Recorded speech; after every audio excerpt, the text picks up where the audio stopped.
What is the way of this? What is the way of that? Is the way of this? What is the way of that? Is the way of this? Alhamdulillahi Rabbil Alameen wassalat wassalamu ala sayyidil anbiya'i wal mursaleen amma ba'd fa'udhu billahi minash shaitanir rajim bismillahir rahmanir rahim assalatu wassalamu alayka ya Rasulallah wa ala alika wa ashabika ya Habiballah assalatu wassalamu alayka ya Nabiyallah wa ala alika wa ashabika ya Nurallah Nabi Pak sahibe laulak sallallahu ta'ala alayhi wa alihi wa sallam irshad karen asma'us salata li muhabbati wa a'rifuhum যারা আমাকে ভালোবাসে তাদের দরুদ আমি শুনি এবং তাদেরকে আমি চিনি সাল্লু আলাল হাবিব সাল্লাল্লাহু তাআলা আলা মুহাম্মদ সাল্লাল্লাহু আলাইহি ওয়াসাল্লাম সালাতাও ওয়া সালামান আলাইকা ইয়া সাইয়্যিদি ইয়া রাসূলুল্লাহ হযরত ইমাম হাসান ও হুসাইন রাদিয়াল্লাহু তাআলা আনহুমা একটি বৃদ্ধ লোককে দেখলেন যে সে ওযু করছে এবং তার ওযুর মধ্যে কিছু ত্রুটি ও ঘাটতি রয়েছে তাকে দেখে ইরশাদ করেন আমরা আপনার সামনে ওযু করছি আপনি আমাদেরকে বলুন যে আমাদের ভুল কোথায় কোথায় আছে অথবা আমরা আপনার সামনে ওযু করছি আপনি দেখুন আমরা কি সঠিকভাবে ওযু করছি কিনা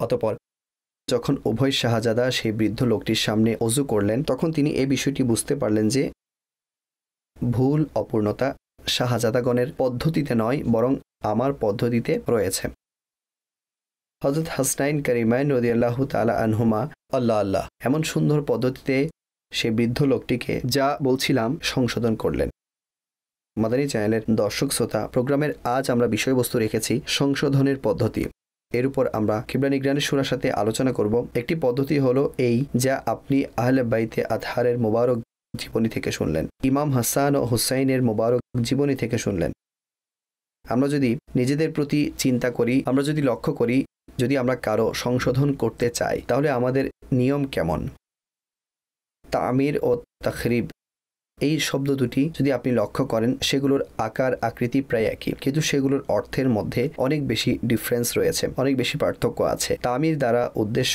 কোনো জিনিসকে গঠন করা তারবিয়াত অর্থাৎ স্তরের পর স্তর কোনো জিনিসকে চূড়ান্ত পর্যায়ে পৌঁছানো এটা হচ্ছে তামির অতঃপর এবং তাখরিব দ্বারা উদ্দেশ্য কোনো জিনিসকে বিকৃত করে দেয়া নষ্ট করে দেয়া তা অনিষ্ট করা লক্ষ্য করা হয়েছে যে তামির করা তা কঠিন কাজ তাতে টাইম লাগে অর্থাৎ তাতে সময় লাগে by the passage of time অনুযায়ী তামির করা হয় এবং তাখরিব ধ্বংস করার ক্ষেত্রে কোনো সময় লাগে না আপনি দেখুন যেমনটি বলছিলাম বড় বড় বিল্ডিংয়ের সংস্কারে যথেষ্ট সময় লাগে কখনো মাসের পর মাস লেগে যায় কখনো বছরের পর বছর লেগে যায় কিন্তু যদি সেগুলো ডিমোলিশ করা হয় সেগুলো ধ্বংস করা হয় সেগুলো ভেঙে দেয়া হয় তাতে এত বেশি সময় যেমনটি বলেছিলাম মাসের পর মাস বা সপ্তাহের পর সপ্তাহ প্রয়োজন হয় এমন নয় আল্লাহ তাবারক ওয়া তাআলা আমাদের সবাইকে রহমত করুক আজ আমরা নিগরানি সূরার সাথে এই বিষয়ের উপর আলোচনা করব সংশোধনের পদ্ধতি কি হাজী সাহেব প্রথম প্রশ্ন হচ্ছে এই যে এটা বলুন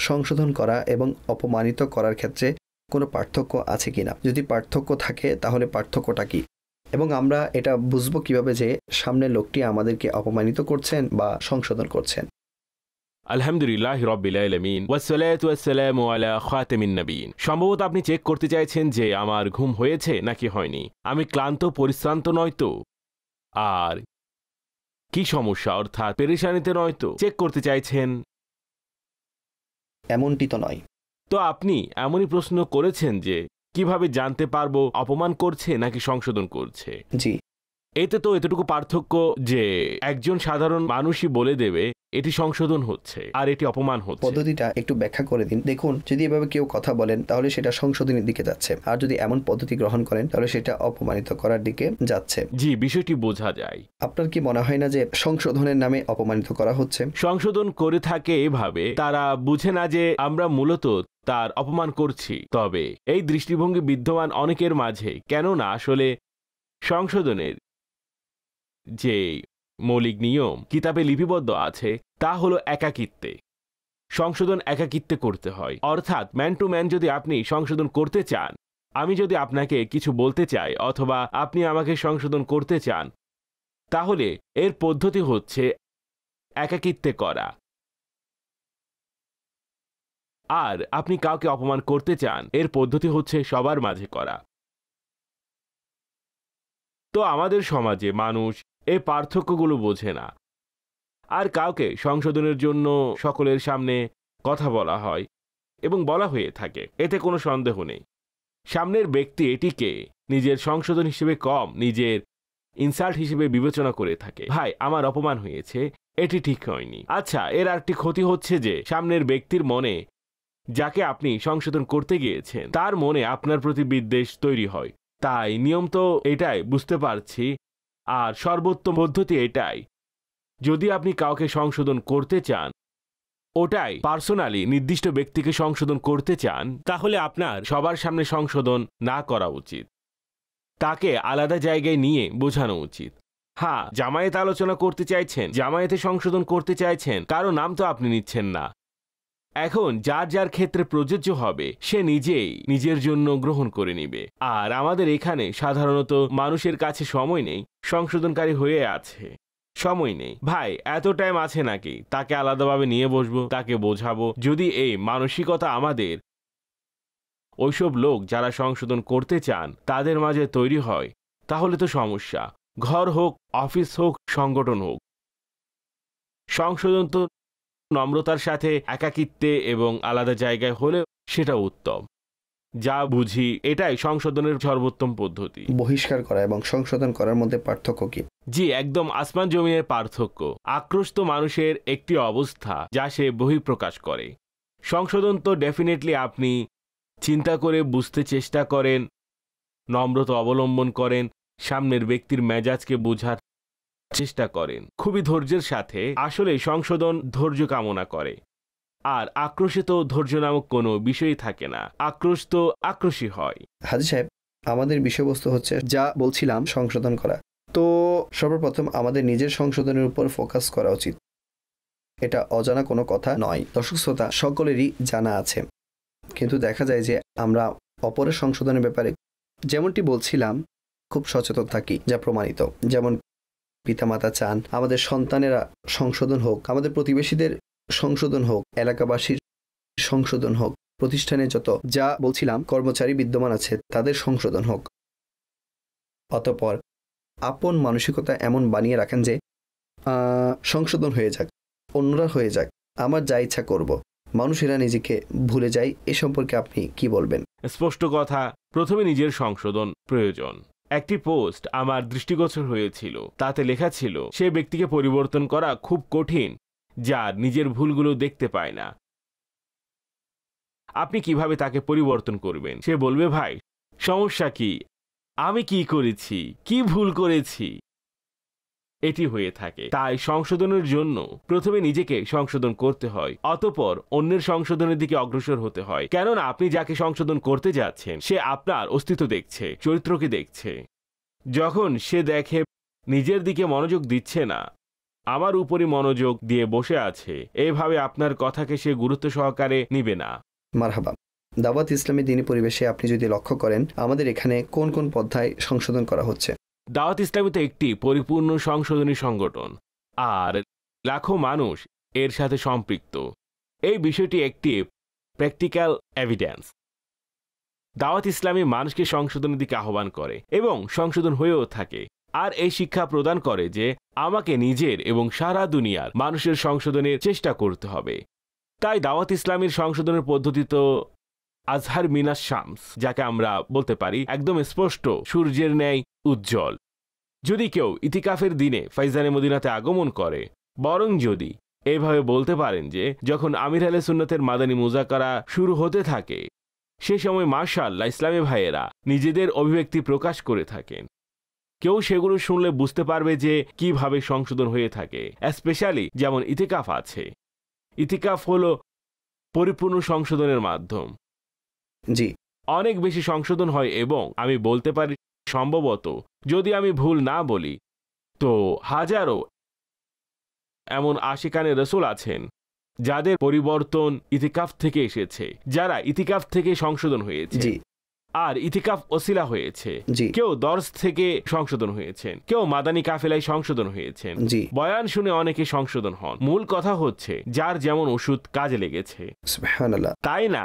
যার যেমন ওষুধ কাজে লেগেছে, ঠিক। কাউকে বয়ান দ্বারা প্রভাবিত করে, কেউ মাদানী কাফেলায় পরিবর্তন হয়, কেউ মাদ্রাসাতুল মদিনা বালেগানে পরিবর্তন হয়, বাহ, অনেকে মাদানী মুজাকারে পরিবর্তন হন। প্রত্যেকেরই ভিন্ন ভিন্ন কারণ আছে। কিন্তু যদি আমি বলি সামগ্রিকভাবে বেশি সংখ্যক মানুষ পরিবর্তন হয়েছেন, তারা জমায়েতের মধ্যে হয়েছেন। মুলতান ইস্তেমায় অনেক মানুষ পরিবর্তন হয়েছেন, বিভাগীয় ইস্তেমায় অনেক মানুষ পরিবর্তন হয়েছে। সুবহানাল্লাহ। একইভাবে বড় বড় যেসব ইস্তেমা হতো, যাকে আমরা গ্রাউন্ড ইস্তেমা বলি, যেখানে বড় বড় পরিবর্তন দেখা গেছে, একইভাবে এই যে দলগত ইতিকাফ রয়েছে, এখানেও আমি দেখি যে যেহেতু মানুষ দলগতভাবে একত্রিত হয় এবং সকলের সামনে স্পষ্ট কথা বলা হয়, একজনকে ডাইরেক্ট বলা হয় না। কথাগুলো যেমন আপনি সংশোধনের ব্যাপারে জিজ্ঞাসা করলেন, আমি সংশোধনের পদ্ধতি বললাম। আমি যেসব অভিমত শুনেছি তাতে অসংখ্য ব্যক্তিরা এই কথাই বলেছেন, মাদ্রাসাতুল মদিনা বালিগান আমাদের মসজিদে হয়ে থাকে, কোরআন পড়া শেখানো হয়, কিন্তু আমাদেরকে এটা বলা হয় না যে আপনি পারেন না কেন। আমাদের কোনো ধমক ঝাড়ি, আমাদেরকে অপমানিত হওয়ার কোনো সম্ভাবনা নেই, আশঙ্কা নেই। আমাদের কাছে একটি জায়গা থেকে অভিমত এসেছে, আলহামদুলিল্লাহ, দাওয়াত ইসলামের 1 মাসের যে ইতিকাফ হয়, কেবল মাদানী মার্কাজ ফয়জানে মদিনাই হচ্ছে না, বরং আমাদের দেশের বহু সংখ্যক স্থানে হচ্ছে। টোটাল 122 মসজিদে হচ্ছে সারা দুনিয়ায়। মারহাবা। দাওয়াত ইসলামের দিনী পরিবেশে আপনারা ইতিকাফ করুন। সুবহানাল্লাহ। জি, দেখুন। আসসালামু আলাইকুম, আমার নাম মোহাম্মদ আবু বক্কর আত্তারি। আমি গুজরানওয়ালার একজন বাসিন্দা।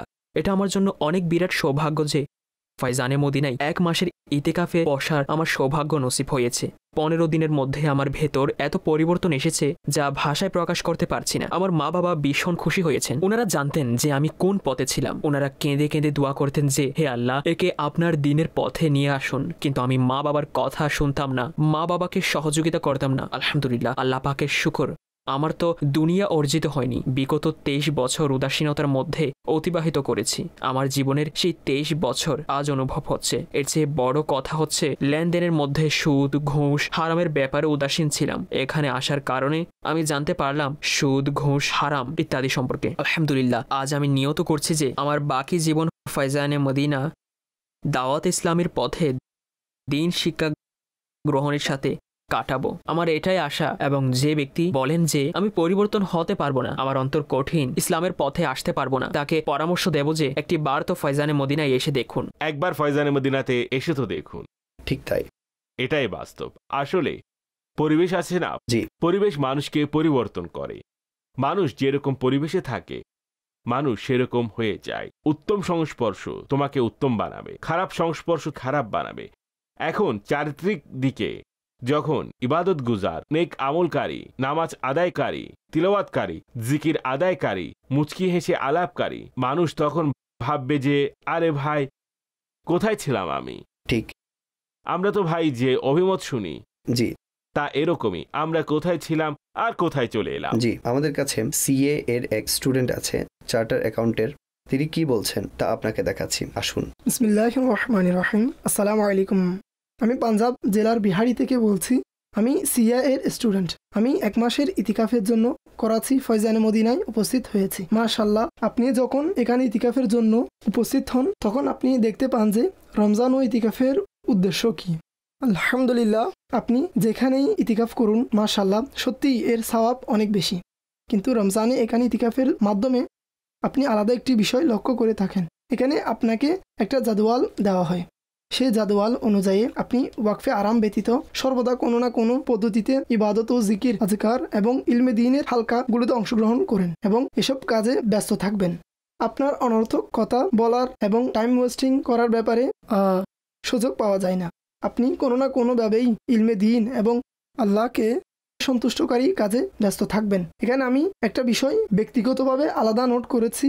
নিগরানি সূরার বয়ানে এবং আমির আহলে সুন্নাতের মাদানী মুজাখারায় ইলমে দ্বীনের যে বরকত সমূহ লুফে নেওয়া হয়, তাতে ধীরে ধীরে আপনার যে একটা অ্যাটাচমেন্ট ফিল হতে পারে, তাই এখান থেকে আপনি বান্দার হক সম্পর্কে অনেক সজাগ থাকবেন। নিজের জিন্দেগিকে, নিজের পার্শ্ববর্তী মানুষের অধিকার সমূহকে অনুধাবন করে চলার চেষ্টা করবেন।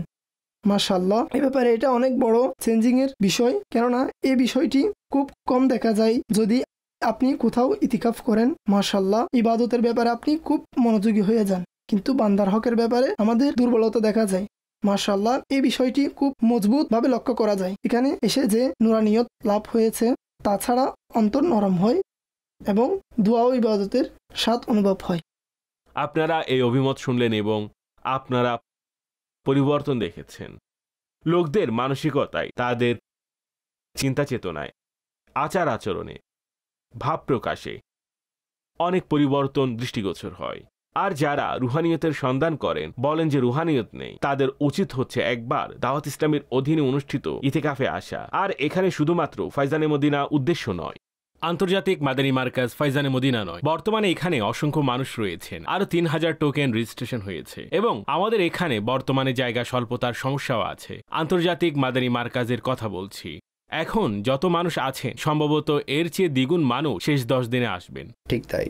আসলে মসজিদে স্পেস বিদ্যমান আছে নির্দিষ্ট পরিমাণ, কিন্তু ব্যাপার হলো যে মানুষকে ঘুমাতেও হবে, শুধু বসে থাকবেন না, ঘুমাতেও হবে। ঘুমানোর জন্য বেশি জায়গা প্রয়োজন, অতঃপর খাওয়াতে হবে, এছাড়া ওয়াশরুম, টয়লেট ইত্যাদির ফ্যাসিলিটি প্রদান করতে হবে।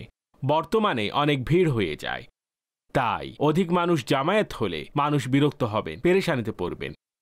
এই কারণে আমরা এখানে সীমারেখা বেঁধে দেই। কিন্তু যদি আমি ভুল না বলি, সম্ভবত হতে পারে যে যদি আমি ফাইনাল রিপোর্ট পেয়ে যাই, সারা দুনিয়ায় প্রায় 30 থেকে 35,000 মসজিদে ইতিকাফ হবে। আল্লাহু আকবার। সারা দুনিয়ায় দাওয়াত ইসলামের রুটিন মোতাবেক 30 থেকে 35,000।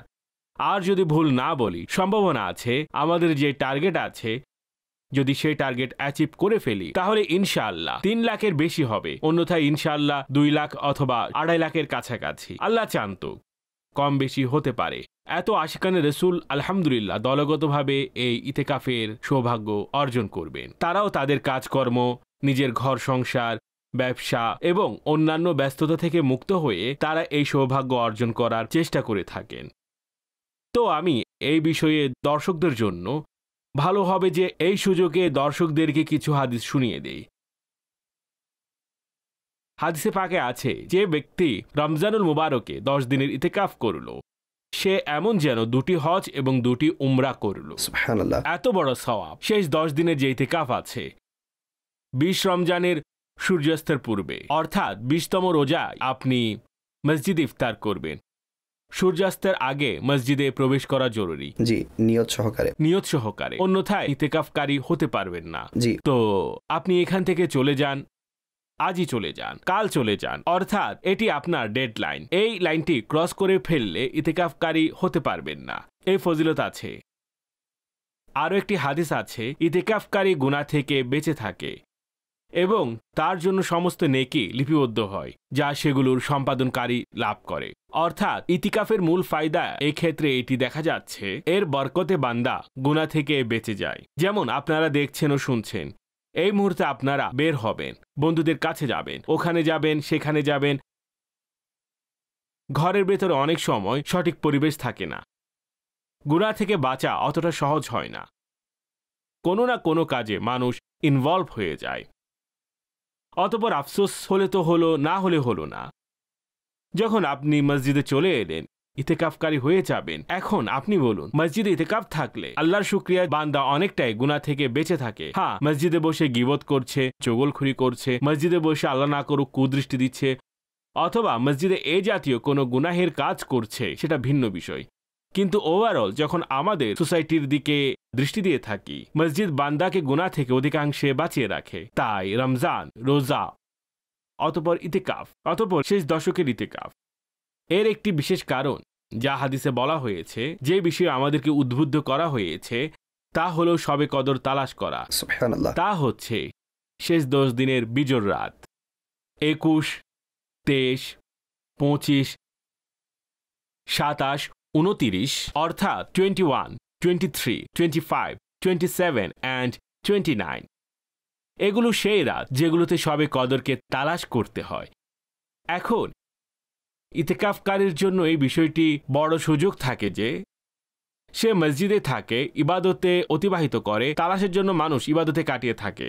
ভাই, হতে পারে আজ 21 তারিখ, আজ শবে কদর হবে, হতে পারে 23 তারিখ শবে কদর হবে, হতে পারে 25 তারিখ হবে, হতে পারে 27 তারিখে হবে। যদিও অধিকাংশ মতে 27 তারিখ হয়, কিন্তু হাদিসে তো 5টি রাতকে উল্লেখ করা হয়েছে। এগুলোতে শবে কদরকে তালাশ করো, শবে কদরকে গোপন রাখা হয়েছে। জি, তাই কথা হলো, ইতিকাফকারী যখন মসজিদে থাকবে সে তো কোথাও যাবে না। তারাবি পড়বে, নামাজ পড়বে, কোরআন পড়বে, তিলাওয়াত করবে। দাওয়াত ইসলামীর বিষয়টি এই যে মানুষ ইবাদতের সুযোগ পায়। আচ্ছা, মানুষ একাকীভাবেও ইতিকাফ করেন, নো ডাউট, একদম সঠিক, সেটাও ইতিকাফ হয়ে থাকে। আর নিজ নিজ স্বভাব, নিজ নিজ মেজাজ থাকে। কিন্তু যেহেতু আমাদের ইবাদতের প্র্যাকটিস নেই, ইবাদতের প্রশিক্ষণ নেই, ইবাদত পালন করার অভ্যাসও নেই, সুতরাং যখন আমরা ইতিকাফে বসি তখন ওটাই হয়। আর কি বলবো, নামাজ পড়ছি, এটা করছি, ওটা করছি, আর কি করব। এরপর বান্দা এখানে বসে থাকে, ওখানে বসে থাকে, মোবাইল নিয়ে বসে থাকে, মসজিদের এক কোণায় শুয়ে থাকে। কিন্তু এখানে দলগতভাবে একটি পরিবেশ বানানো থাকে, দাওয়াত ইসলামী একটি রুটিন বানানো থাকে, পরিপূর্ণ নিয়ম বানানো থাকে, পরিপূর্ণ সিলেবাস বানানো থাকে। যারা 1 মাসের আছেন তারা কি করবেন এবং যারা শেষ 10 দিনে ভাইয়েরা কি করবেন। তো আমি আপনাদেরকে এটাই অনুরোধ করব, আপনি মন থেকে হিম্মত করুন। হতে পারে এটি জীবনের শেষ রমজান, হতে পারে এটি জীবনের শেষ দশক, এরপর সুযোগ দিবেন না। তাই যদি আপনি জীবনে কখনো ইতিকাফ না করেন তাহলে আপনাকে এটাই পরামর্শ দিব, অনুরোধ করব যে জীবনে একবার ইতিকাফ করে দেখুন। আর দাওয়াত ইসলামের অধীনে করে দেখলে আপনি বুঝতে পারবেন। হাজী সাহেব, আল্লাহ আপনাকে উত্তম প্রতিদান দান করুক। 2-3টা কথার উত্তর দিচ্ছি, যেহেতু আমিও এই প্লেস দিয়ে অতিক্রম করেছি। আমার উপরও 3 বছর যাবৎ আমাদের জিম্মাদারগণ ইনফিরাদি কোশিশ করতে থাকেন। আপনি ইতিকাফ করুন। আমি তো যা বলছিলাম আমাদের এলাকার মসজিদে ইতিকাফ করব, আমাকে সেখানেই ইতিকাফ করতে হবে। 3 বছর যাবৎ ইসলাম ভাই আমাকে বলতে থাকেন। পরিশেষে আমি যা বলছিলাম মাদিনী মার্কাজ ফাইজানে মদিনায় ইতিকাফ করলাম। আমার জীবনের স্মরণীয় ইতিকাফ ছিল সেটি। সাধারণত যেগুলোর প্রতি মনোযোগ দেওয়া হয় তা হচ্ছে সেহরি, ইফতারি, খাবার, পানীয় ইত্যাদির প্রতি। এভাবে একটা সিস্টেম হয়ে থাকে, সেহরিতে এটা করতে হবে, ইফতারিতে এটা করতে হবে। দাওয়াত ইসলামী দিনই পরিবেশে ইতিকাফ করে আমাদের যা বলছিলাম মনোযোগ সেগুলো থেকে সরে গেল এবং আল্লাহ তাবারক ওয়া তাআলার সন্তুষ্টি অর্জনের দিকে ধাবিত হলো। এমনভাবে ধাবিত হলো যে তা আপনাকে বলার ভাষা নেই। অর্থাৎ আমি 1/4 রুটি আহার করতাম এবং 3টি খেজুর আহার করতাম। যখন আমার বাড়িতে এভাবে পানাহারের সংবাদ পৌঁছালো তখন তাদের বিশ্বাস হচ্ছে না আমি কিভাবে খাচ্ছি। কিন্তু আপনি বিশ্বাস করুন উপকার কি হলো। এবং সাহরিতে এভাবে অল্প ছিল, এর উপকার কি হলো, যখন রুকুতে যাই মন চায় রুকুতে থাকি, যখন সিজদায় যাই মন চায় সিজদায় থাকি, অধিক হারে তাসবিহ পড়ি। এমন এক আনন্দময় অবস্থা, সেটা আমি আজও স্মরণ করছি। তো সেটা জীবনের এক অসাধারণ এক্সপেরিয়েন্স ছিল। কিন্তু এভাবে মা বাবারা বলেন যে সন্তানদেরকে আমরা সেহরি ও ইফতারি দেব, এটা পাঠাবো, তারা যদি কাছে থাকে দেখাও করা যাবে। আপনি জানেন যে ইতিকাফের সময় মানুষ দেখা করতেও আসেন। যদি দাওয়াত ইসলামের দিনী পরিবেশ ইতিকাফ হয়, যদি তা বাড়ি থেকে দূরে হয় তখন তাকে যেমনটি বলছিলাম দেখতে যাওয়া আবশ্যক নয় যে ঘর থেকে দূরে হবে। আপনার এলাকাতেই আমি বলছি যে 25, 30 অথবা 40,000 বা 35,000 মসজিদে ইতিকাফ হবে। আর আমাদের এখানে তো শেষ 10 দিনের ইতিকাফ, যেমন করাচি আছে না, করাচিতে কম বেশি প্রায় 2,900 মসজিদে ইতিকাফ হয় করাচির মধ্যে। এখন বলতে পারেন প্রায় 3,000-এর কাছাকাছি মসজিদ করাচিতে আছে। এগুলো কি সব দূরে দূরে অবস্থিত? এলাকাতে অবস্থিত। আর সেখানে মাশাআল্লাহ আমাদের মুআল্লিম মুবাল্লিগগণ থাকেন।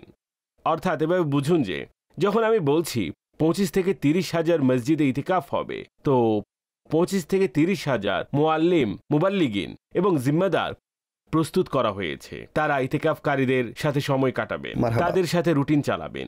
অর্থাৎ যদি আমি ওভারঅল ডিসকাস করি তাহলে দেখুন সারা দুনিয়ায় ইতিকাফকারীদের সাথে দাওয়াত ইসলামের যেসব জিম্মেদারগণ ইনভলভ হন তাদের সংখ্যা লাখের কাছাকাছি। দে আর অল আর ভলেন্টিয়ার, মোস্টলি ভলেন্টিয়ার হয়ে থাকেন। আলহামদুলিল্লাহ। যদি মসজিদ ইমাম সাহেব হন, মুয়াজ্জিম সাহেব হন, কারি সাহেব হন, এটি ভিন্ন বিষয়, কিন্তু অলমোস্ট আচ্ছা এমন নয় যে ইতিকাফের জন্য তাদেরকে টাকা দেওয়া হয়। ভাই টাকা নাও, ইতিকাফে বসো। আল্লাহর শুকরিয়া, নিজ ইচ্ছাতেই করে থাকেন। এটি দাওয়াত ইসলামের নেটওয়ার্ক। তথ্যমতে প্রায় 30,000 মসজিদে মাদ্রাসাতুল মদিনা বালেগান হয় 30,000 চালু আছে এবং 1 লাখ জেলি হালকা আছে। জি, তো আমাদের টার্গেট তো অনেক বড়, জি। কিন্তু স্পষ্ট যে যেখানে যেখানে আমাদের পৌঁছানো সম্ভব সেখান পর্যন্ত আমরা চেষ্টা করব। আপনার ঘরের নিকটেও আপনি খোঁজ নিলে ইনশাআল্লাহ জানতে পারবেন যে দাওয়াত ইসলামের ইতিকাফ কোথায় হচ্ছে। তাহলে ইনশাআল্লাহ মুবাল্লিগদের সাথে থাকবেন, ঠিক আছে? আপনার ঘরে আপনার বাবা আছেন, ভাই আছেন, যদি তারা দেখা করতে আসতে চান তাহলে আমার অনুরোধ এটাই থাকবে, তাদেরকে আপনি আপনার রুটিনের সময় ডেকে নিন, আসুন আমার সাথে বসুন, আপনারাও শুনুন। যদি তাদেরকে নিয়ে আলাদা কোথাও বসেন, কিছুক্ষণ পর ভাজা পাকোড়া আসবে, মচমচে ছমুচা আসবে, সুস্বাদু কাস্টার্ড আসবে, আর তখন ইতিকাফের মজা থাকবে না। আপনি তখন মজা পাবেন যখন আপনি পরিপূর্ণরূপে রুটিনে অংশগ্রহণ করবেন, তাহলে ইনশাআল্লাহ অনেক অনেক ভালো লাগবে। হাজী সাহেব, একটি কথা বলুন যে এত বিশাল আকারের ইতিকাফ হচ্ছে, এত বিশাল খাবারের ব্যবস্থা হচ্ছে, আশিকানা রসুলের সাহারির ব্যবস্থা হচ্ছে, রুটিও দেয়া হচ্ছে, চায়ের ব্যবস্থা হচ্ছে, মাদিনী মুজাকারার পরেও চা এর ব্যবস্থা হয়ে থাকে শরীরের অলসতা ভাব দূর করার জন্য। আপনারা তো কোনো টাকা নিয়ে থাকেন না, এটা কি করে হয়? তাদের থেকে টাকা নেয় না, ইতিকাফকারীদের থেকে মানুষ ডোনেশন দেয়। আলহামদুলিল্লাহ, আমাদের এখানে আন্তর্জাতিক মাদানী মার্কাজ ফাইজানে মদিনাতে আমরা যে হিসাব করেছি, ইতিকাফে আমাদের যে ব্যয় হয় সেহেরি, ইফতার ইত্যাদিতে, তা প্রায় 10 কোটি রুপি একটি জায়গায়। এছাড়া একইভাবে সারা দুনিয়াতে মাশাআল্লাহ হচ্ছে। তো আল্লাহ পাক তাদের সবাইকে উত্তম প্রতিদান দিন, তাদের সকলের হালাল রিজিকে বরকত দিন, এবং আল্লাহ পাক কখনো তাদের হাতকে সংকীর্ণ না করুক। আর আল্লাহ পাক তাদেরকে সচ্ছলতাও দিন, এবং আল্লাহ পাক তাদের পকেট ও ভান্ডারকে পূর্ণ রাখুন, এবং আল্লাহ বরকত দান করুন। যারা শুধু ইতিকাফকারীদের জন্যই নয়, পুরো দাওয়াত ইসলামীকে চালানোর জন্য আমাদেরকে অনুদান প্রদান করেন এবং দিয়ে যাচ্ছেন অনুদান। আলহামদুলিল্লাহ, আমি এখনো দেখছি অনুদান দিচ্ছেন, নিজেদের জাকাত দিচ্ছেন, নিজেদের ফিতরা দিচ্ছেন। আর ফিতরাতে অনেকে এমন আছেন যারা কিনা আজওয়া খেজুরের ফিতরা দেওয়ার নিয়ত করেন। কেউ ঠিক কিসমিসের দামে দিবে, কেউ খেজুরের দামে, কেউ জবের দামে, কেউ গমের দামে দেবে। তারা ফিতরা দিচ্ছেন, জাকাত দিচ্ছেন। আর যা ইতিকাফকারীদের জন্য দিয়ে থাকেন তা জাকাত বা ফিতরা নয়, এগুলো পরিষ্কার অর্থ নফল অনুদান হয়ে থাকে। ঠিক, কেননা এখানে ধনী গরিব, সৈয়দ সৈয়দহীন সবাই থাকেন। তো এটি মাশাআল্লাহ কোটি কোটি টাকার সেহেরি ইফতার। সারা দুনিয়ায় যদি আপনি এটি হিসাব করেন, ঠিক কোটি কোটি টাকা খরচ হয়, এবং অনেক অনেক কোটি টাকা আপনি বলতে পারেন যে অর্থ ব্যয় হয়। আর এসব মাশাআল্লাহ আশিকানে রসুল দিয়ে থাকেন আল্লাহর রহমতে, এদের জন্যই দিয়ে থাকেন এবং ব্যয়ও হতে থাকে, এবং আল্লাহ তাআলা আরো বরকত দিন। প্রতি বছর আলহামদুলিল্লাহ কিছু না কিছুই বাড়তে থাকে। আমাদের ইসলামী ভাইদের প্রতি আমি কৃতজ্ঞতা জানাবো, তাদের উৎসাহ প্রদান করা উচিত, যারা মাশাআল্লাহ আমাদের নিজেদের দাওয়াত ইসলামের জন্য দিন রাত এক করে তারা নিরলসভাবে চেষ্টা করছেন। জাকাত, ফিতরা এবং এই সকল ইতিকাফকারীদের জন্য আলাদা ডোনেশন কালেকশন করে থাকেন এবং ভাগদৌড় করেন, চেষ্টা করেন। রমজানে রোজা অবস্থায় যাচ্ছেন, ফিতরা স্টল বসাচ্ছেন, আপনার কাছ থেকে ডোর টু ডোর গিয়ে, অফিসে অফিসে গিয়ে আপনার সাথে যোগাযোগ করার চেষ্টা করেন। তো আলহামদুলিল্লাহ এই সমস্ত কাজ করে যাচ্ছেন, আল্লাহর শুকরিয়া। আল্লাহ পাক সেসব ইসলামী ভাইদেরকে, ইসলামী বোনদেরকে নিরাপদ রাখুন যারা করার চেষ্টা করছেন, আর যারা দিচ্ছেন। আল্লাহ পাক সবাইকে মহান প্রতিদান দান করুন, এবং একসাথে মিলে দাওয়াত ইসলামের দ্বীনি কাজকে আরো বেশি প্রসার করার আল্লাহ পাক আমাদের সবাইকে তৌফিক দান করুন। আমিন। সুবহানাল্লাহ। মারহাবা। জি কল। জাফর আত্তারি চট্টগ্রাম থেকে বলছি। ওয়ে অফ প্রোগ্রামে নিগরানি শুরা বলছেন সংশোধনের স্থান একাকী এবং নির্জন হওয়া উত্তম, এতে সংশোধন হয়ে যায়। এটা বলুন যে কোনো মিটিং, মশওয়ারা ইত্যাদি চললে সেখানে এক ইসলামী ভাই জায়দ বকর ইত্যাদি নাম বলে থাকেন। যদি সেখানে নাম ইঙ্গিত করা হয় তখন সম্পূর্ণ পরিবেশ ইতিবাচক হতে নেতিবাচকের দিকে ফিরে যাবে। সেখানে কি পদ্ধতি গ্রহণ করতে হবে যাতে সব কিছু ঠিক থাকে এবং তিনি সংশোধন হয়ে যাবে, এই কথাটি পজিটিভ হিসেবে গ্রহণ করবে, ইরশাদ করুন। সবার সামনে দোষ ধরা তো উপযুক্ত মনে হয় না। দু একবার যদি এই কেস হয়ে যায় তাহলে ব্যক্তি একটু ধৈর্য ধরুন, আর নেক্সট টাইমের জন্য তাকে বুঝিয়ে দিন। সবার সামনে আপনি বলে দিলেন এটি উপযুক্ত হবে না। আর প্রথম পদ্ধতি মূলত এটাই, নিজের পরামর্শ খুবই বুঝে শুনে বানানো উচিত, খুবই ক্যালকুলেটেড হওয়া উচিত। কিন্তু যদি আপনি একজন অ্যাডিশনাল পার্সনকেও যদি অ্যাড করে থাকেন তাহলে সেক্ষেত্রে কিছুটা তথ্য নিয়ে করা উচিত। আদারওয়াইজ যদি আল্লাহ না করুন এমন কোনো অবস্থা তৈরি হয় তাহলে হয়ে যাবে, অন্যথায় এদিক ওদিক থেকে ইশারা দেওয়া হয় তখনও ঠিক আছে। কিন্তু সকলের মাঝে যদি আপনি ভুল ধরেন তাহলে তো পরিবেশ কিছুটা খারাপও হতে পারে। জি কল। হাজী সাহেবের নিকট আমার প্রশ্ন, সংশোধন কাকে করা হবে? সবাই নিজেকে সঠিক মনে করেন, ভুল মনে করেন না, তাহলে আপনি সংশোধন কাকে করবেন? সংশোধনের ক্ষেত্রে অসংখ্য ক্ষেত্র আছে। প্রথমে তো নিজের সংশোধন করুক বান্দা। সবচেয়ে তো বেশি নিজের সংশোধন প্রয়োজন। আমার চরিত্র যেন ভালো হয়ে যাক, আমার ইবাদত ভালো হয়ে যাক, আমার ঈমান আরও পরিপূর্ণ হতে থাকুন, আমার কাজকর্ম ঠিক হয়ে যাক, আমার জীবিকা হালাল হোক, আমার সবকিছু ঠিক হোক। এটি সম্পূর্ণটাই অনেক বড় টপিক, নিজের সত্তাকে সংশোধন করা। পায়ের নখ থেকে শুরু করে মাথার চুল পর্যন্ত বান্দা হাজার রকমের মন্দ এবং ত্রুটির মধ্যে নিমজ্জিত আছে। তাই এটি করুন, অতঃপর দেখতে থাকুন যেখানে যেখানে তার মধ্যে চারিত্রিক ত্রুটি, বিচ্যুতি, ইবাদতের মাঝে দুর্বলতা, অন্যান্য দুর্বলতা, ফ্যামিলির প্রতি বিচ্যুতি, এই ধরনের বিষয় দৃষ্টিগোচর হলে পরিবেশ পরিস্থিতি দেখে মোহাব্বত ভালোবাসার মাধ্যমে বোঝান। কেন হবে না সংশোধন? যদি আপনার সামনে কেউ একজন জোরে জোরে চিল্লাচ্ছে, আপনি বললেন জোরে জোরে চিল্লাবেন না, সে বলবে নাকি আমি কখন জোরে চিল্লালাম? কেউ নামাজ পড়ছে না, তাকে বলবেন ভাই নিয়মিত নামাজ পড়ো, সে বলবে নাকি আমি তো নামাজ পড়ি, সে কি জানে না সে নামাজ পড়ছে না? তো এরকম হয় না। যদি কোনো মানুষ নর্মালভাবে কাউকে সংশোধনের চেষ্টা করেন তাহলে সংশোধন হয়ে যায়। আপনি একবার ইতিকাফ করতে আসলে তো ইনশাআল্লাহ সংশোধন কিভাবে হয় সেটাও জানতে পারবেন। ওই যে এমফিলের লোকটি আছে না, তার অবশ্যই সেটাই দেখানো হবে। যিনি ফিজিক্সে এমফিল করেছেন, আসুন কি বলছেন দেখি। আসসালামু আলাইকুম রহমতুল্লাহ বারাকাতু। আমার নাম মোহাম্মদ দানিশ আত্তারি। আমি আমার জীবনে অনেক ট্রেনিং সেশনস এবং সেমিনার্স ও অন্যান্য ডিপার্টমেন্টের মিটিংয়ে অ্যাটেন্ড করেছি, কিন্তু যখন সে মিটিংয়ের পয়েন্ট নোট করি পরিশেষে কিছু পয়েন্ট পাওয়া যায় যেগুলো নোটেবল হয়, লিখার উপযোগী হয়। কিন্তু এখানে যখন আমি রাহিলে সুন্নাত দামাত বারাকাতুহুমুল আলিয়ার মাদানী মুজাকারায় অ্যাটেন্ড করার সুযোগ হয়, এর মধ্যে যখন পয়েন্টস লেখা আরম্ভ করি তো তখন এমন মনে হলো যে যেন কলম ওঠাতেই মন চাচ্ছে না। আলহামদুলিল্লাহ, প্রতিটি পয়েন্ট গুরুত্বপূর্ণ। শুনে এমন মনে হচ্ছিল যে এটাও লেখা উচিত। তেমনি নিগরান সূরার বয়ানসমূহ, মাশাল্লাহ, মারহাবা। আমি এখানে 1 মাসের ইতিকাফের জন্য উপস্থিত হয়েছি, তো আমি এটা বলতে পারি যে আমার সারা জীবনের সর্বোত্তম ইতিকাফ হচ্ছে এটি, যা ফয়জানে মদিনায় করেছি। এবং আমার সারা জীবনের রমজান মাসের রোজা, মাহে রমজানের ইবাদতসমূহ একদিকে, আর এই রমজান মাসে ইবাদতের যে সুযোগ লাভ করেছি এবং রুহানিভাবে এই রমজান মাস অতিবাহিত করার সুযোগ হয়েছে, তা সব কিছু একদিকে। পার্থক্য পরিলক্ষিত হচ্ছে। মাশাআল্লাহ, জি অবশ্যই পার্থক্য দেখবেন। আপনিও আসুন এবং বরকত নিন। আপনি হয়তো জানেন অনেক কিছু, আর আমি দেখেছি যে তিনি একজন জ্ঞানী ব্যক্তি, সূক্ষ্মদর্শী, বোধসম্পূর্ণ। আরও মনে হচ্ছে বিভিন্ন পরিবেশে ওঠা বসা আছে, দিনী পরিবেশও যুক্ত আছেন, কিন্তু তিনিও এখানে এসে পার্থক্য অনুভব করছেন। ইতিকাফে আসলে পার্থক্য বোঝা যায়। আর তাদের খাওয়ার প্রশিক্ষণ, তাদের পানি পানের প্রশিক্ষণ, তাদের ওঠার প্রশিক্ষণ, তাদের শোয়ার প্রশিক্ষণ, হাঁটার প্রশিক্ষণ, কথা বলার প্রশিক্ষণই চলছে। সমস্যা হচ্ছে যে এই মুহূর্তে দুনিয়ায় অনেক মানুষ এই বিষয়টি স্বীকার করে যে আমাদের টোটাল সোসাইটিতে সবচেয়ে বড় যে উইকনেস আছে তা হলো প্রশিক্ষণ। এডুকেশনের ঘাটতি নেই, তবে প্রশিক্ষণ নেই। যদি আপনি রাসূল আকরাম সাল্লাল্লাহু আলাইহি ওয়াসাল্লামের সিরাতকে অধ্যয়ন করেন, গভীরভাবে অধ্যয়ন করেন, তাহলে এই বিষয়টি একদম স্পষ্ট হয়ে যায় যে নবী করিম সাল্লাল্লাহু আলাইহি ওয়াসাল্লাম নিজ সাহাবায়ে কিরামকে সবচেয়ে বেশি যে সময় প্রদান করেছেন তা প্রশিক্ষণই দিয়েছেন। আর প্রতিটি মুহূর্তে যাকে বলে যে প্রশিক্ষণ দিয়েছেন।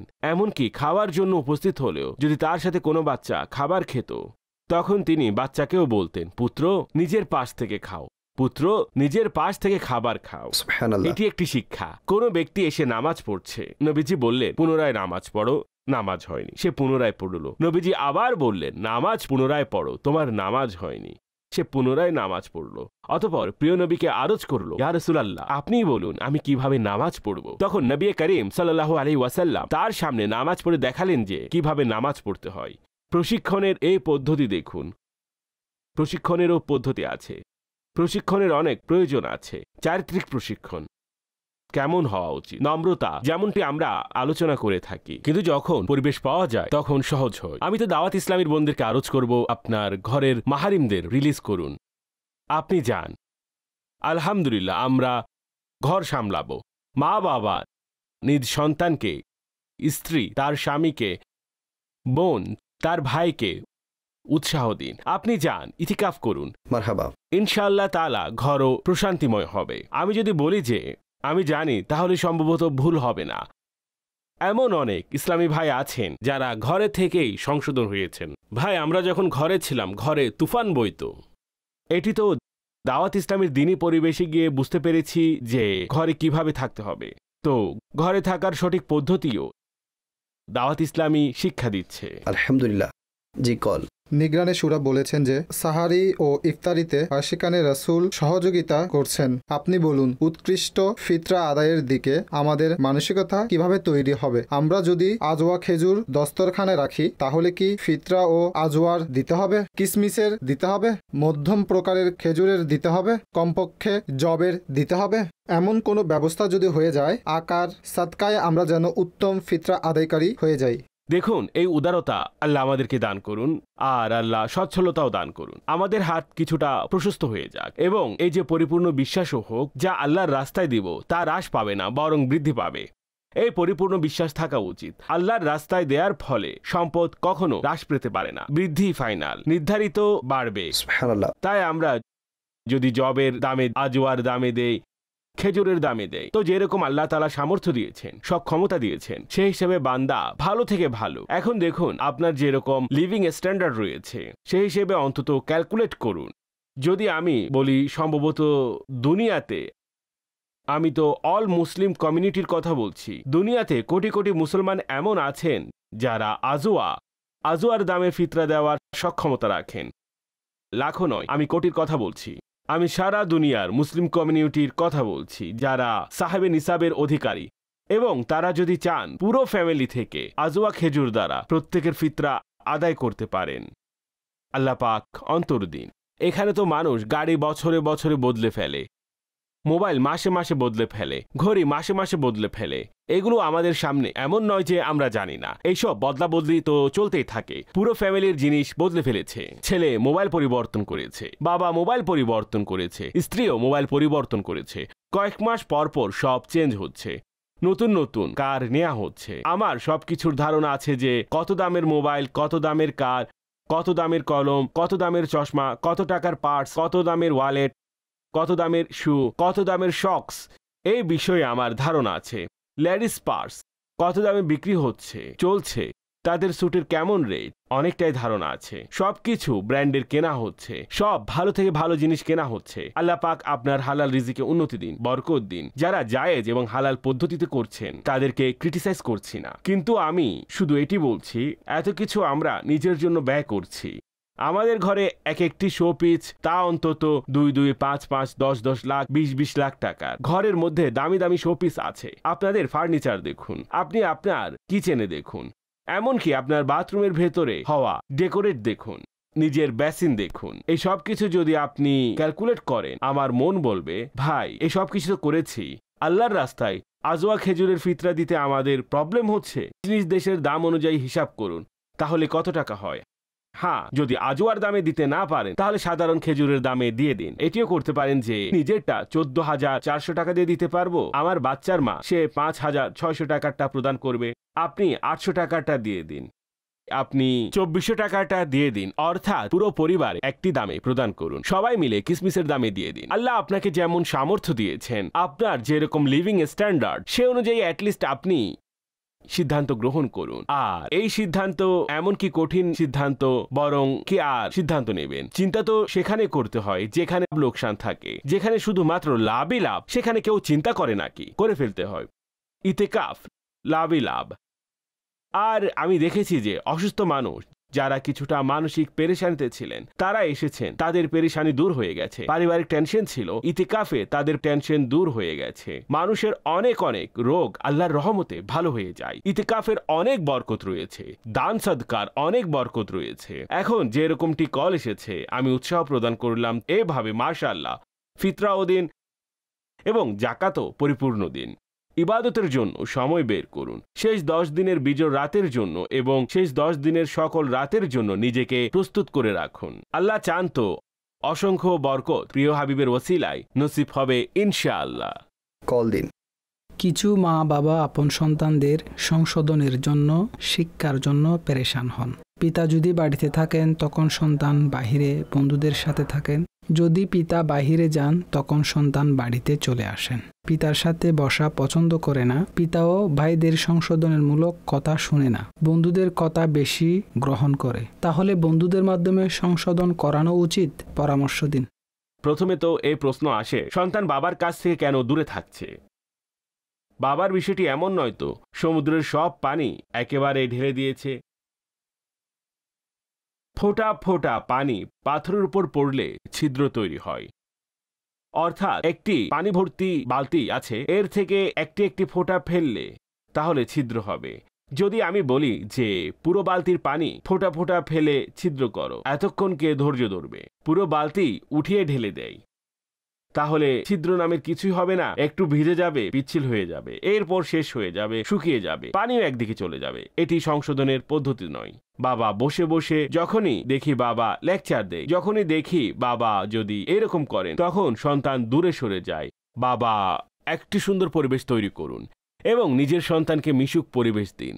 তারা আপনাকে যেসব কথা বলতে চায় তাদের কথাকে শুনুন, তাহলে ইনশাল্লাহ তাআলা বসবে। যাই হোক, এই কথাটি আমি পৃথকভাবে বললাম। সন্তানের উচিত সকল অবস্থায় নিজ পিতামাতার মন খুশি করার ব্যবস্থা গ্রহণ করা। মারহাবা, জি কল। আমার প্রিয় নিগরানে শুরা, আমরা ছোটমণিরা কিভাবে ইতিকাফ করব? দাওয়াতে ইসলামী জিন্দাবাদ। মামুনি, আপনার ঘরের প্রাপ্তবয়স্ক মেয়েরা ইতিকাফ করবেন মসজিদে বায়েতে। আপনি তাদের খিদমত করবেন এবং যতটা সম্ভব তাদের পাশে বসে ইবাদত করবেন, তাসবিহ পড়বেন এবং তারাবি পড়বেন, নামাজ পড়বেন, কোরআন পড়বেন। ঠিক আছে মামুনি? এবং খেয়ালও রাখবেন, তাদেরকে পানি পান করাবেন, তাদের জন্য জিনিসপত্র এনে দিবেন, খিদমত করবেন। ঠিক আছে? আর নাবালিগ থেকে সেবা ওই অবস্থাতে নিবেন তাদের যেন কষ্ট না হয়। যেমন মা বাবা তার ছোট সন্তান থেকে এই ধরনের ছোটখাটো সেবা গ্রহণ করতে পারেন, তবে তাদেরকে কষ্টে নিপতিত করা যাবে না, ইনশাআল্লাহ। জি কল। আমার প্রশ্ন হচ্ছে এই, আমাদের পার্শ্ববর্তী মানুষের মধ্যে অনেক অপরাধ সংগঠিত হয় এবং বহু ঘাটতিও লক্ষ্য করা যায়। এতে সংশোধনের জন্য সর্বোত্তম পদ্ধতি কি হওয়া উচিত, যাতে সম্পর্কও নষ্ট না হয়? কেননা মানুষ নিজের সমালোচনাকে পছন্দ করেন না। মেহেরবানি করে ইরশাদ করুন। আমরা সবসময় সুযোগের অপেক্ষা করি না। আমি আপনাকে বলছি, আসলে সংশোধনের একটি টেকনিক আছে, কখন করতে হবে এবং কোন অবস্থায় করতে হবে, কোন ধরনের পরিবেশে করতে হবে, কি ধরনের পদ্ধতিতে করতে হবে। এটি হচ্ছে বিদ্যা, সত্য কথা বলতে, যা অনেক মানুষ জানে না। ঘটনা আছে, একটি মেশিন খারাপ হয়ে গেল, তো মেকানিক ডেকে যখন মেশিন ঠিক করার জন্য বলা হলো, সে হাতুড়ি নিল এবং কিছুটা চেক করলো, ধা করে হাতুড়ি মারলো, মেশিন চালু হলো। জিজ্ঞাসা করলো ফিস, বললো 1000 টাকা। বলল, ভাই মজা করছো কেন? একটি হাতুড়ি মেরে 1000 টাকা নিচ্ছ? বলল, হাতুড়ি মারার জন্য 100 টাকা, 900 টাকা এই কারণে নিচ্ছি যে হাতুড়ি কোথায় মারতে হবে এটি আমি জানি। ঠিক আছে? তাই সংশোধন কখন করতে হবে, কিভাবে করতে হবে, সামনের ব্যক্তিকে কিভাবে বোঝাতে হবে যেন সে সংশোধন গ্রহণ করার পজিশনে চলে আসে, এটি একটি বিদ্যা। আল্লাহ যাকে নসিব করেন। আরও একটি অভিমত আমাদের কাছে আছে, মানসিকতা তৈরি করুন, বলতে থাকুন। এর দ্বারা কি হয়? মহাব্বত, মায়া, স্নেহের মাধ্যমে পার্থক্য দেখা যায়। আসুন আপনাকে অভিমত দেখাচ্ছি। আমার নাম আদম হুসাইন। আমি চট্টগ্রাম মেডিকেল কলেজের MBBS 3rd ইয়ারের স্টুডেন্ট। আমাদের কলেজে ইসলামী ভাইরা নেকির দাওয়াত দেওয়ার জন্য আসতেন, কিন্তু আমার মন সেদিকে ধাবিত হতো না। এইবার মানসিকতা তৈরি হলো। এখন আলহামদুলিল্লাহ ফয়জানে মদিনায় 1 মাস ইতেকাফ করার সৌভাগ্য লাভ করেছি। এই ইতেকাফে এমন বিষয়গুলো শিখতে পেরেছি, যেমন কোরআনে পাক বিশুদ্ধভাবে পড়া যায়। এর পূর্বে কখনো কোরআনে পাক বিশুদ্ধভাবে শেখার সুযোগ হয়নি। তাই আপনাদের প্রতি দাওয়াত হচ্ছে যে কোরআন বিশুদ্ধভাবে শেখার জন্য দাওয়াত ইসলামীর অধীনে অনুষ্ঠিত ইতেকাফে তাশরিফ আনুন। মাশাআল্লাহ, আমারও একটাই দাওয়াত, সাল্লু আলাল হাবিব সাল্লাল্লাহু তাআলা আলা Muhammad. What is the way of this?